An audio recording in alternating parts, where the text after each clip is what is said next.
Salud y saludos. Hoy voy a referirme a hechos del pasado. Comenzaré por cuando yo era un niño. Aunque parezca mentira, hoy en día, cuando yo era un niño aún había trovadores o juglares. Siempre creemos que los trovadores o juglares pertenecían a tiempos de la Edad Media, pero soy viejo, pero no tanto. Estos trovadores o juglares que aún había en mi infancia serían los años 1961, 62, cuando yo los recuerdo. En aquellos años vivíamos sumidos en una gran pobreza, una pobreza muy larga, de una posguerra más larga aún. Pues si la guerra había acabado en el año 40, empezó en el 36 y acabó en el 40, la posguerra se prolongó hasta casi los años 70. Las desgracias de la posguerra. Y en plena posguerra, en el año 61, 62, es cuando aún había estos juglares.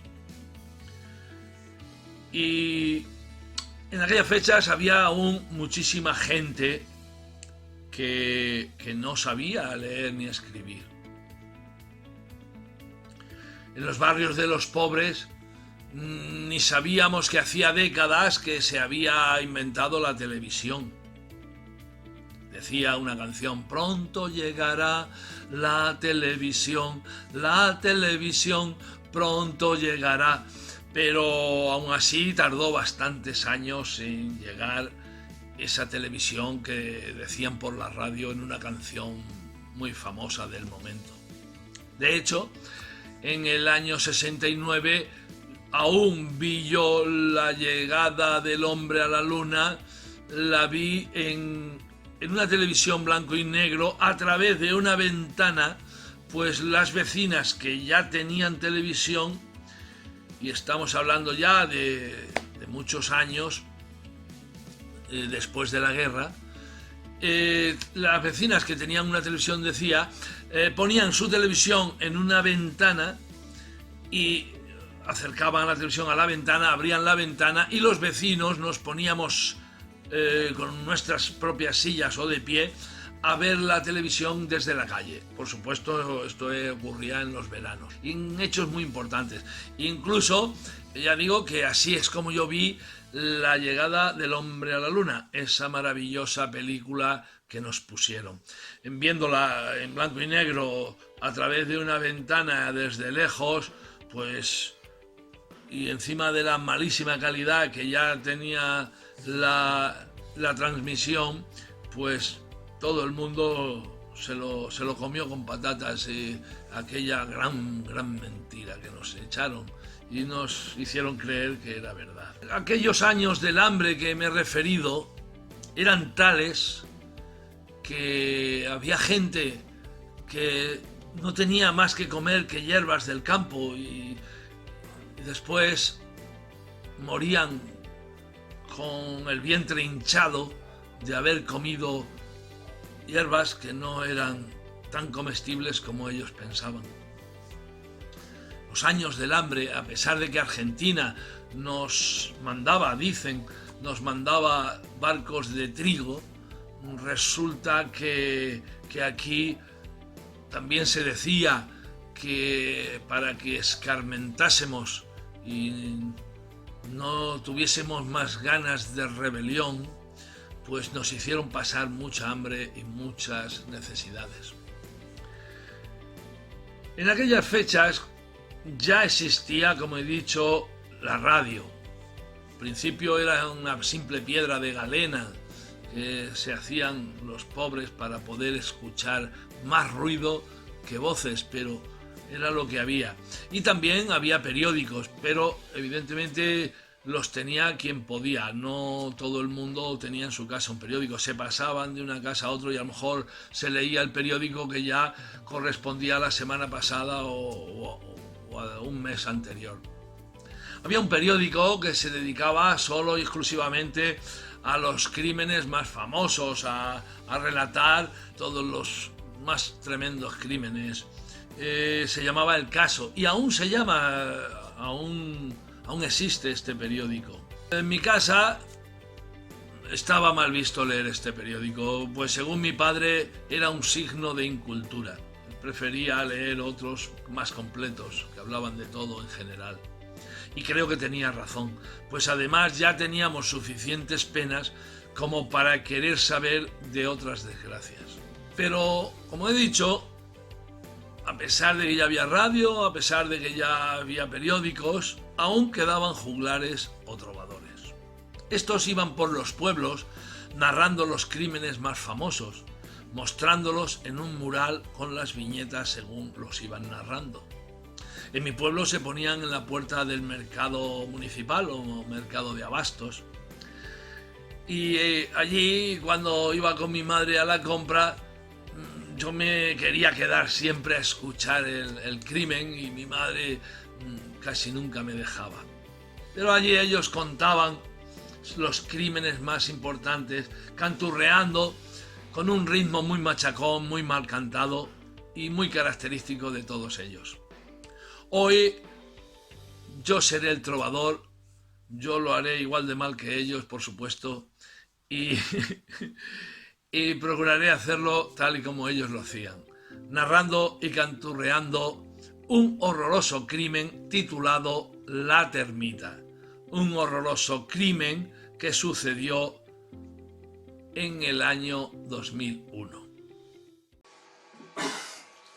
Pues aquellos trovadores que andaban por los pueblos decían algo así y hacían algo parecido a esto.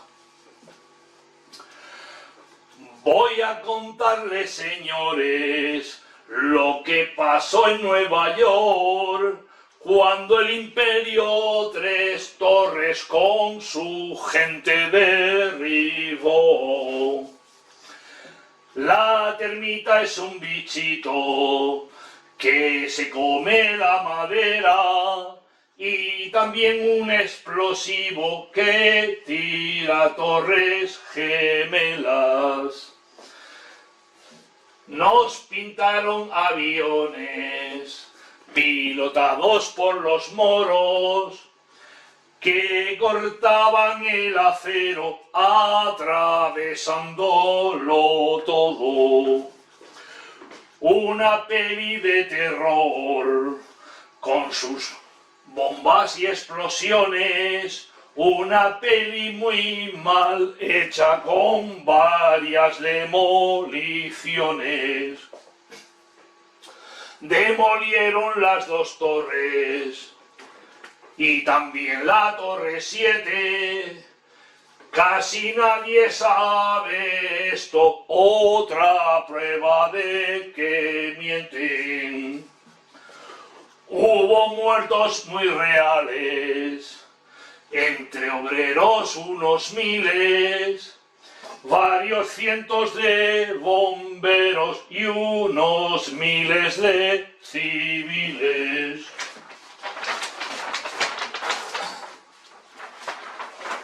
Y culparon a unos moros que vivían en una sierra y enseguida les llevamos a estos moros una guerra.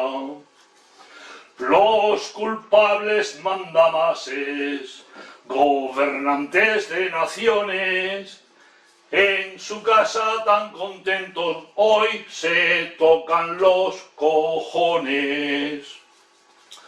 Todo el mundo los respeta como a grandes personajes, con sus muertos, con sus robos, con sus lumis y sus trajes. Mandamases, gerifaltes, Periodistas corrompidos nos convencen cada día de los hechos no ocurridos. Y mis buenos compañeros, compañeros de trabajo, a esta verdad le decían que le importaba un carajo. Cuando digo la verdad de que usaron la termita, ellos decían cabreados, cállate y no lo repitas.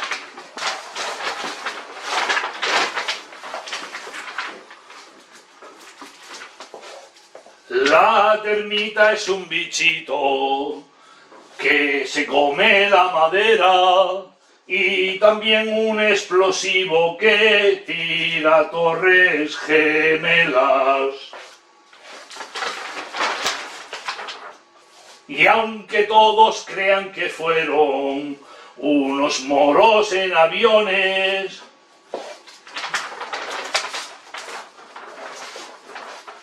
lo hicieron con los misiles, con termita y explosiones. Un colapso por calor, nos dijeron las razones, pero si lo miras bien, solo son demoliciones.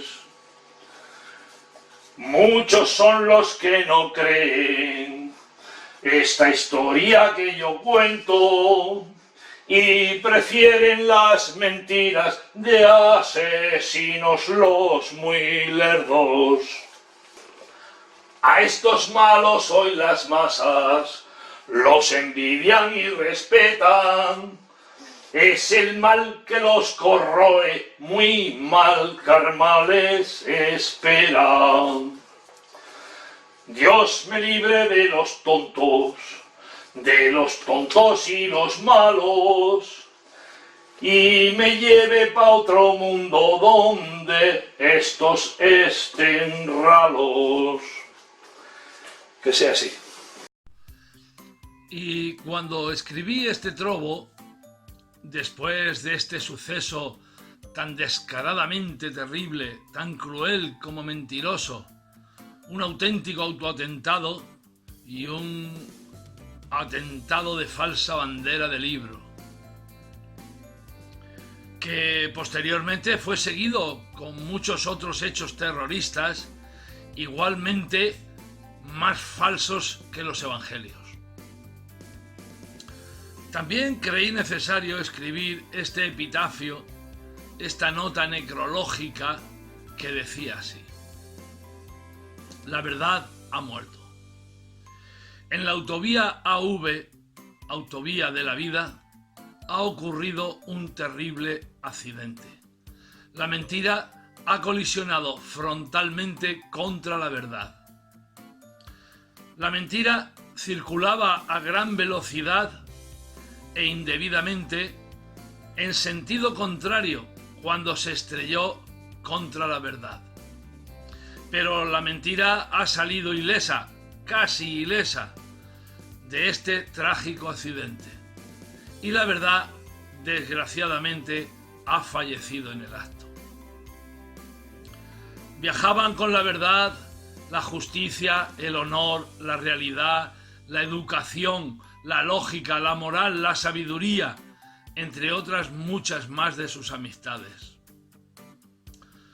Todos estos amigos y amigas de la verdad han resultado muy gravemente heridos en este terrible accidente y se espera que vaya en aumento el número de fallecidos. Sus desconsoladas hijas, la prudencia, la caridad, la solidaridad, la esperanza y numerosas otras virtudes, junto con sus nietos, el valor y el conocimiento, entre otros, nos convocan a la reflexión, recomendándonos que nos apretemos los machos, todos aquellos que tanto amábamos a la verdad. y nos ruegan encarecidamente que nos cuidemos de las hordas de ignorantes, de las plagas de malvados, de las nubes de desalmados y todos aquellos los amantes del mal, que para nada sienten tan lamentable pérdida. Y también nos recuerdan que la verdad ya ha sido asesinada en multitud de ocasiones. A lo largo de la historia ha sido así, asesinada vilmente una y otra vez. Pero también nos recuerda que gracias al esfuerzo de sus amantes, de los amantes del bien y de la verdad, ésta vuelve a resucitar, ésta vuelve a rebrotar con fuerza para escarnio de los malvados y de sus mentiras. Salud y saludos.